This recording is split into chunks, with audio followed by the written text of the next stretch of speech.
প্রিয় শিক্ষকবৃন্দ, ভাই বোনেরা, যারা গত কয়েক সপ্তাহ থেকে আপনারা এখানে অবস্থান কর্মসূচি পালন করছেন, আমি আমার বাংলাদেশ পার্টি এবি পার্টির পক্ষ থেকে আজকে এসেছি আপনাদের সাথে সংহতি জানানোর জন্য।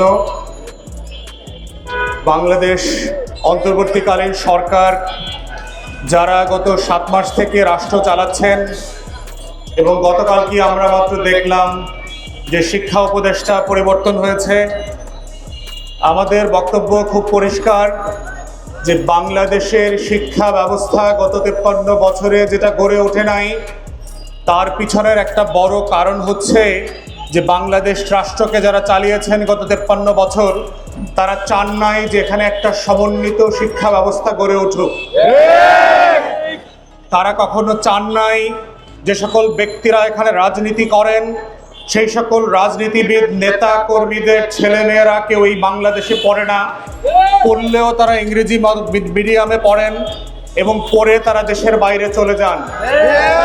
অতএব বাংলাদেশ রাষ্ট্র যারা পরিচালনা করছেন, রাজনৈতিক দলের নেতারা এবং প্রজাতন্ত্রের কর্মচারীরা, তারা পরিকল্পিতভাবে এই দেশের তৃণমূলের যে শিক্ষা ব্যবস্থা আছে, যারা গ্রামে গ্রামে, পথে প্রান্তরে, চরে, মহল্লাতে আমাদের দেশের লক্ষ লক্ষ কোটি কোটি তরুণ তরুণীকে শিক্ষিত করেন, সরেয়া সরেয়া ক খ শিখান, সেই মানুষগুলোর প্রতি যে ন্যূনতম শ্রদ্ধা মমতাবোধ থাকার কথা ছিল, গত 53 বছরে আমরা সেই শ্রদ্ধা এবং মায়া মমতা দেখি নাই।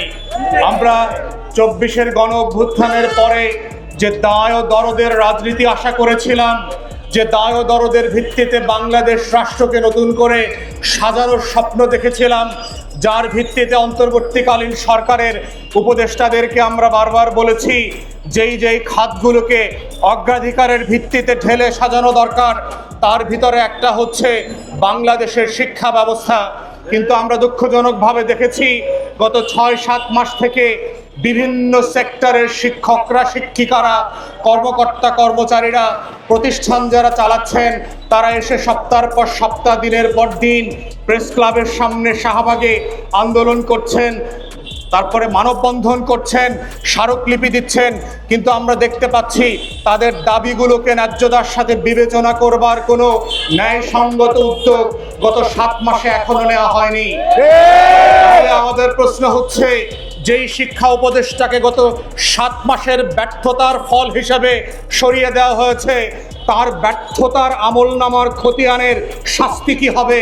বাংলাদেশ সরকারের পক্ষ থেকে বলতে হবে, গণ অভ্যুত্থানের রক্তস্নাত অন্তর্বর্তীকালীন সরকারের দায়িত্ব নেবার পরে 7 মাসে সে কি করেছে আর কি করতে পারে নাই, তার এই ব্যর্থতার জন্য তাকে জবাবদিহিতা করতে হবে, জাতির কাছে ক্ষমা চাইতে হবে।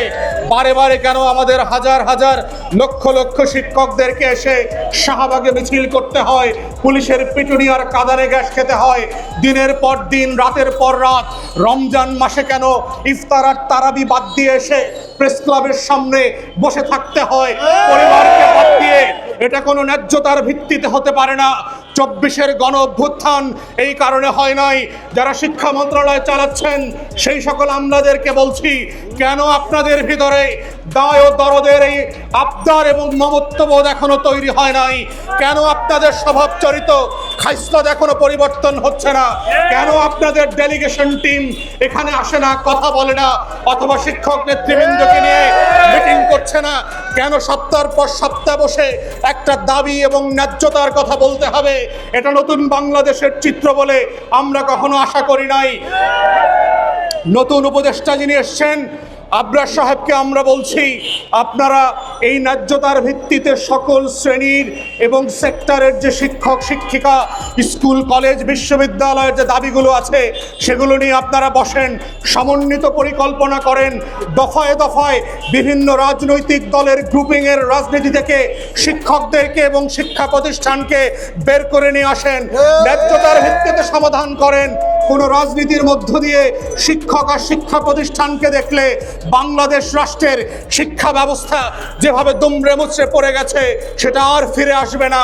তাই আমরা শিক্ষা উপদেষ্টাকে বলছি, আমলাদেরকে বলছি, যারা গণপ্রজাতন্ত্রী বাংলাদেশ সরকারের বর্তমান নীতি নির্ধারণী দায়িত্ব পালন করছেন, বাংলাদেশের শিক্ষা ব্যবস্থাকে ঢেলে সাজানোর বিরাজনীতিকরণ করবার একটা মোক্ষম সময় এখন এসেছে।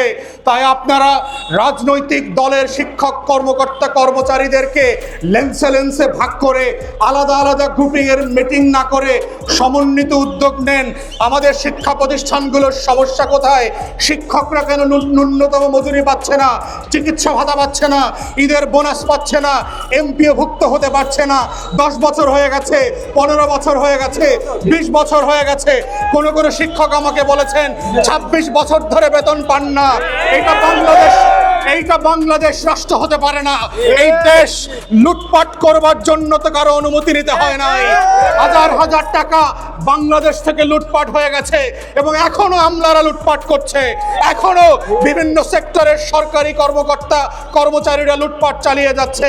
তাহলে কেন 26 বছর ধরে এমপিও ভুক্ত না হওয়া, 26 বছর ধরে বেতন বোনাস না পাওয়ার যে শিক্ষক শিক্ষিকা পেশাজীবী যা রয়েছে তাদের সাথে ন্যায্যতার ভিত্তিতে আপনারা বসছেন না কেন, আলাপ করছেন না কেন? কিসের কারণে আপনারা আটকে গেছেন সেটাও তো বলতে হবে। তাই আমরা শিক্ষা উপদেষ্টাকে বলছি, অবিলম্বে এই শিক্ষকদের আন্দোলনকারী নেতৃবৃন্দদের সাথে বসেন, সমন্বিত উদ্যোগ নেন। ইবতেদায়ী মাদ্রাসা, প্রতিবন্ধী স্কুল কলেজ বিশ্ববিদ্যালয় যেগুলো আছে, প্রতিবন্ধী প্রায় 1700 স্কুলের শিক্ষক কর্মকর্তা কর্মচারীরাও এখানে অনশন করছেন আমার পাশেই। আমরা দেখেছি আরো বিভিন্ন জোটভুক্ত ইবতেদায়ী মাদ্রাসার দাখিল এবং আলেমের পরবর্তী যে মাদ্রাসাগুলো আছে তাদেরকে সবাইকে নিয়ে আলাদা সমন্বিত পরিকল্পনা করেন। সকল শিক্ষককে মর্যাদার ভিত্তিতে সরকারি চাকুরিতে কিভাবে এমপিও ভুক্ত করা যায় সেইটা বিবেচনা করেন। প্রত্যেকটা প্রতিষ্ঠান যেন মর্যাদার সাথে শিক্ষা ব্যবস্থা পরিচালনা করতে পারে সেই উদ্যোগ নেন। বাংলাদেশ রাষ্ট্রকে যারা শিক্ষিত করে আপনাদেরকে পাশের হার বাড়ায় দেয়, যেই হার বিক্রি করে আপনারা দুনিয়াতে এনজিও ব্যবসা করেন, লুটপাটের রাজত্ব করেন, ফান্ডিং নিয়ে আসেন, বাজেট বানান, সেই শিক্ষকদের দিকে যদি না তাকান আপনাদের লুটপাটের বাণিজ্য বেশি দিন চলবে না, আপনাদের এনজিও ব্যবসা চলবে না। তাই আমাদের বক্তব্য খুব পরিষ্কার, এই রাষ্ট্রকে যারা আমরা নতুন করে ঢেলে সাজাতে চাই, এই সাজানোর শুরুটা হতে হবে বাংলাদেশের শিক্ষা ব্যবস্থাকে সমন্বিত করা, বাংলাদেশের শিক্ষা ব্যবস্থাকে আধুনিকায়ন করা, বাংলাদেশের শিক্ষা ব্যবস্থাকে একবিংশ শতাব্দীর জন্য ঢেলে সাজানো। এবং সেটা শুরু হতে হবে আমাদের প্রাইমারি স্কুল, আমাদের ইবতেদায়ী মাদ্রাসা, প্রতিবন্ধী স্কুল এবং এই সব স্কুল কলেজে যারা পড়ান, বছরের পর বছর ধরে, যুগের পর যুগ ধরে পড়াচ্ছেন, তাদেরকে নিবন্ধন দিয়েছেন, তাহলে বেতন দিচ্ছেন না কেন? তাহলে নিবন্ধন দিলেন না কেন?